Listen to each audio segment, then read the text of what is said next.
के इस वीडियो में क्लास 7 का गणित को हम लोग देखेंगे, है ना। तो इसमें हम प्रश्नावली 1.2 को चालू करने से पहले कुछ पॉइंट को हम लोग याद करेंगे जो एक्सरसाइज में काम देगा, ठीक है। तो इसमें क्या है कि पूर्णांकों के योग एवं व्याकलन के गुण यानी property of addition and subtraction of on integers, है ना। तो इसके बारे में कुछ जानकारी हम लोग ले लेंगे, उसके बाद आगे बढ़ेंगे। तो लिखा है योग का संवृत्त गुण। इसका मतलब होता है कि कोई भी पूर्णांक संख्या यानी कोई भी पूर्ण संख्या को यदि हम जोड़ते हैं, यदि दो पूर्ण संख्या को जोड़ते हैं तो वो एक पूर्ण संख्या ही प्राप्त होता है। मान लीजिए कि हम 4 + 2 जोड़ेंगे तो ये क्या आएगा, 6 आएगा, ठीक है। यानी दो पूर्ण संख्या को जब हम जोड़ते हैं तो एक पूर्ण संख्या ही प्राप्त होता है, ठीक है। तो ये योग का संवृत्त गुण कहलाता है यानी क्लोजर प्रॉपर्टी ऑफ एडिशन, ठीक है। तो इस तरह से इसको हम लोग याद कर सकते हैं कि कोई भी दो पूर्ण संख्या को जब हम जोड़ते हैं तो एक पूर्ण संख्या ही प्राप्त होता है, ठीक है। और नेक्स्ट में है कि यदि इसमें कहता है व्याकलन का संवृत्त गुण क्लोजर प्रॉपर्टी ऑफ सब्ट्रैक्शन। इसमें क्या होता है कि इसमें दो पूर्ण संख्या को जोड़ने पर हमेशा वो पूर्ण संख्या नहीं प्राप्त होता है, ठीक है। मान लीजिए कि हम 6 में 4 घटा दिए तो ये 2 आया, एक पूर्ण संख्या आया। लेकिन यदि हम 4 में 6 घटा देते हैं तो ये -2 आता है, जो ये पूर्ण संख्या नहीं है, ठीक है। तो इसका मतलब यही होता है व्याकलन का संवृत्त गुण कि क्लोजर प्रॉपर्टी ऑफ सब्ट्रैक्शन। इसका मतलब यही होता है कि यदि दो पूर्ण संख्याओं को घटाने पर हमेशा वो पूर्ण संख्या प्राप्त नहीं होता है, ठीक है। तो इसका मतलब ये होता है इस गुण का मतलब, ठीक है। तो देखिए यहाँ हम दो पूर्ण संख्या को घटाएं तो ये आए, फिर दो पूर्ण संख्या को घटाएं तो -2 आ गया, जो एक पूर्ण संख्या नहीं है, ठीक है। अब नेक्स्ट हम लोग देखेंगे योग का क्रम विनिमय गुण, ठीक है। इसका मतलब इसका इंग्लिश नेम है कम्यूटेटिव प्रॉपर्टीज ऑफ एडिशन, ठीक है। Commutative properties of addition. इसका मतलब होता है कि जब हम दो पूर्ण संख्याओं को किसी भी क्रम में जोड़ा जाता है तो ऐसे भी याद कर सकते हैं कि दो पूर्ण संख्याओं को किसी भी क्रम में हम जोड़ सकते हैं उसको, ठीक है। मान लीजिए कि हम ऐसे 3 + 5 जोड़ेंगे या 5 + 3 जोड़ेंगे तो दोनों क्या आएगा हम लोग का 8 आएगा, ठीक है। इस तरह से तो ये होता है योग क्रम विनिमय, है ना, योग का क्रम विनिमय गुण। तो इसको याद रखना, ये बहुत इंपॉर्टेंट है ना, कि इधर से जोड़ें या इधर से जोड़ें, पहले 3 5 लें या 5 3 लेंगे तो हमेशा 8 ही आएगा, ठीक है, कोई भी संख्या को लिखने पर, ठीक है। तो ये हो गया हम लोग का। उसके बाद व्याकलन का क्रम विनिमय गुण, ये हमेशा इक्वल नहीं होता है। इसमें तो इक्वल हो गया हम लोग का, लेकिन व्याकलन का क्रम विनिमय गुण जो होता है ये सही नहीं होता है। मान लीजिए 5 - 3 लिखें और बराबर लिख देंगे कि 3 - 5, तो ये इक्वल नहीं होगा, ठीक है। तो ये इसका गुण है, ठीक है। व्याकलन का क्रम विनिमय गुण ये होता है। और योग का क्रम विनिमय गुण इस तरह से होता है, ठीक है, कि किसी भी दो पूर्ण संख्याओं को किसी भी क्रम में जोड़ा जाता है तो इस रूप में एक ही रिजल्ट आता है यानी समान मान आता है, ठीक है। तो इस तरह से हम लोग इसको याद कर सकते हैं। और इसको भी हम लोग समझ गए कि व्याकलन का क्रम विनिमय गुण क्या होता है कि दो पूर्ण संख्याओं को जब घटाते हैं किसी भी तरह तो वो बराबर नहीं आता है, ठीक है। तो इस तरह से हम लोग इसको याद रखेंगे। अब देखिए, अब नेक्स्ट है कि योग का सहचर्य गुण है ना, योग का सहचर्य गुण, मान लीजिए ए प्लस बी प्लस सी, इसको ब्रैकेट में रखें, या ए प्लस बी ब्रैकेट प्लस सी, ठीक है।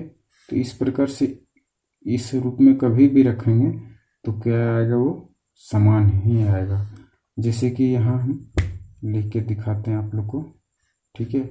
मान लीजिए हम यहाँ ए के जगह में 2 लिए, प्लस बी के जगह हम कुछ भी ले लेते हैं 4, प्लस सी के जगह हम 3 लेते हैं, ठीक है, बराबर यहाँ 2 प्लस 4 और प्लस सी। अब देखिए इसको हल करेंगे तो हम लोग का समान रूप ही आएगा, ठीक है। जैसा कि ये 2 हो गया प्लस 7, इसको जोड़ने पर आता है इक्वल टू, इसमें भी होता है, सॉरी यहाँ 3 होगा, ठीक है। तो यहाँ पे है 4 2 6 प्लस 3, तो देखिए 7 2 9 और यहाँ 6 3 9 है ना, तो ये 9 ही आएगा, तो ये इक्वल है। तो इसका योग का सहचर्य गुण यानी एसोसिएटिव प्रॉपर्टी ऑफ एडिशन, इसका मतलब ये होता है, यानी इसको भी समझ लिए हम लोग क्या होता है सो। और नेक्स्ट है कि इस रूम में कि व्याकलन का सहचर्य गुण यानी एसोसिएटिव प्रॉपर्टी ऑफ सब्ट्रैक्शन, तो इसमें ये जो होता है प्लस वाला ये तो इक्वल हो जाता है, लेकिन ये माइनस वाला जब होता है तो ये बराबर नहीं होता है, इसलिए यहाँ A minus B minus C not equal to A minus B into यहाँ ब्रैकेट माइनस सी, ठीक है। जैसा कि यहाँ हम लोग इसी को हम लिखेंगे, यदि 2 minus 4 minus 3 not equal to 2 minus 4 minus 3, ठीक है।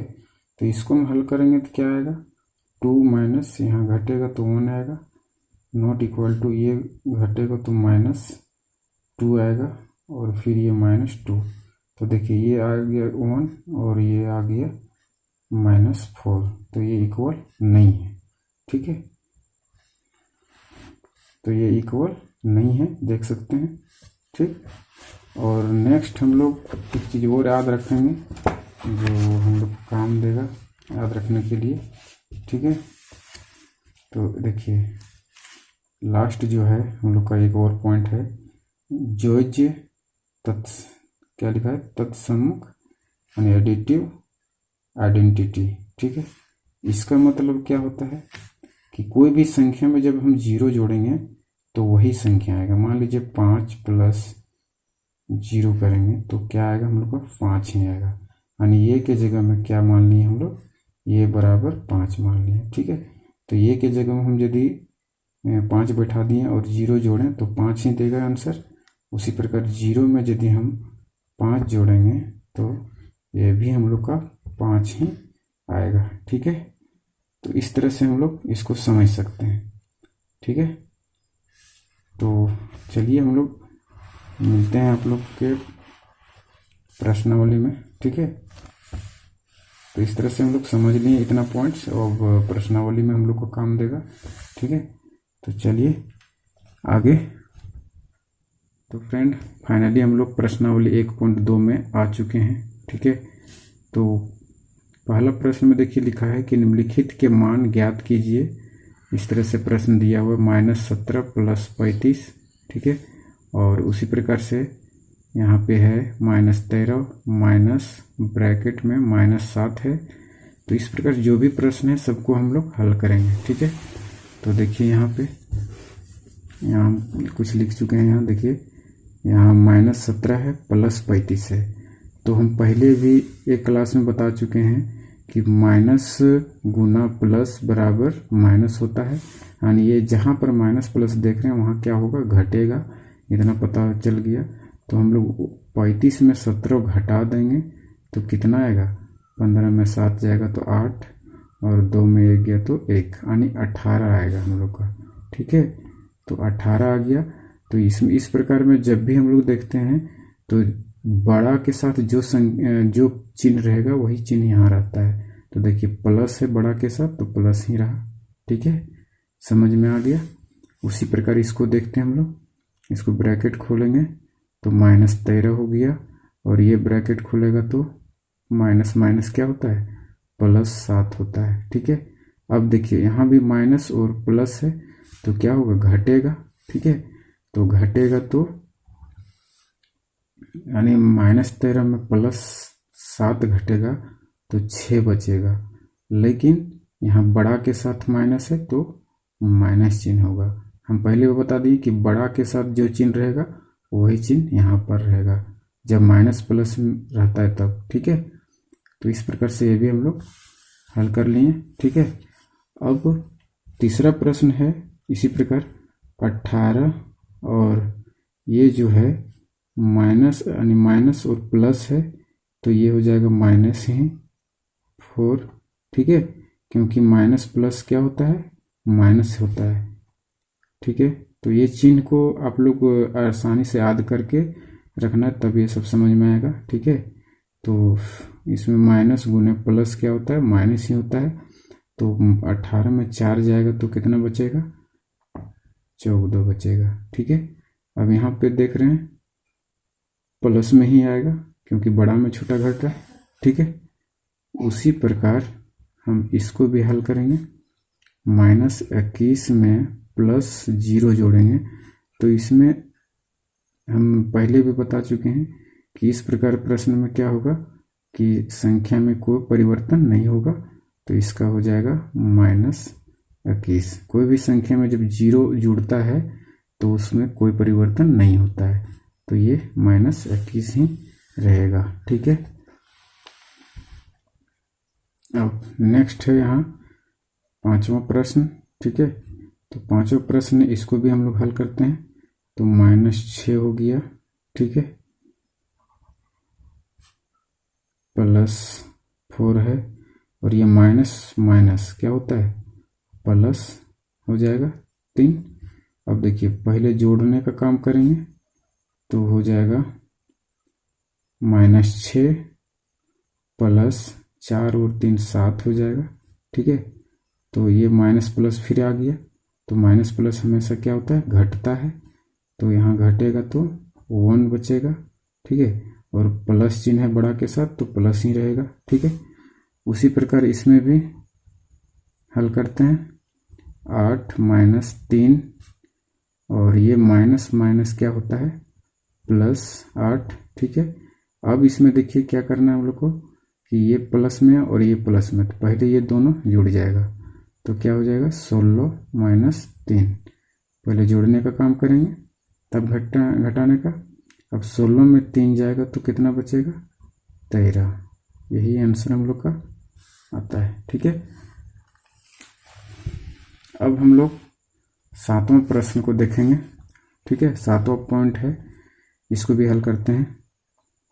तो ये हो गया 24, और ये ब्रैकेट खुलेगा तो प्लस और माइनस क्या होता है, -105 हो जाएगा, और +215, और ये माइनस माइनस क्या हो जाएगा, +15, ठीक है।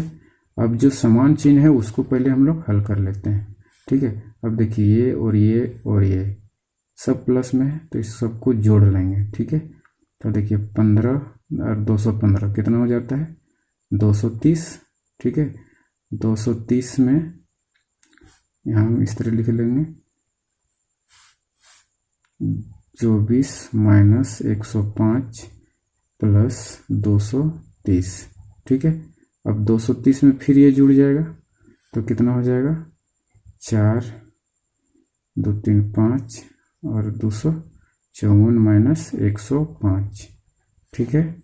अब क्या करेंगे हम लोग, इसको घटा देंगे, ठीक है, यानी 14 में 5 जाएगा तो कितना बचेगा, 9, ठीक है। अब यहाँ 4 बचा, 4 में 0 घटेगा तो 4 ही बचेगा, और यहाँ 2 में 1 गया तो 1, ठीक है। इतना हम लोग का आंसर। उसी प्रकार ये प्रश्न है 8वां नंबर का, ठीक है। तो इसको भी हम लोग हल करते हैं। 23 ये प्लस माइनस क्या हो जाता है, -5, ये भी प्लस माइनस क्या हो जाएगा, -11, और ये माइनस माइनस क्या हो जाएगा, +2। ठीक है, अब क्या है, समान चिन्ह वाला जुड़ेगा एक साथ। ठीक है, अब देखिए 23 में 2 जोड़ेंगे तो कितना हो जाएगा, 25, और इसमें ये जुड़ेगा तो कितना हो जाएगा, माइनस। जब माइनस माइनस जुड़ता है तो माइनस ही रहता है। ठीक है, माइनस माइनस में जब जुड़ता है तो आंसर भी माइनस में ही आता है। ठीक है, तो देखिए 11 और 5 जुड़ जाएगा तो -16 आएगा। ठीक है, अब 25 में 16 घटाएंगे तो कितना हम लोग का आएगा, 9। तो इसका सही आंसर 9 हो गया। ठीक है, तो इस प्रकार से हम लोग करीब 8 प्रश्न को किए। ठीक है, जो हमको आशा है कि सभी को समझ में आ गया होगा। ठीक है, तो यदि वीडियो अच्छा लगा तो चैनल को सब्सक्राइब कर लें और बेल का आइकन को प्रेस कर लें।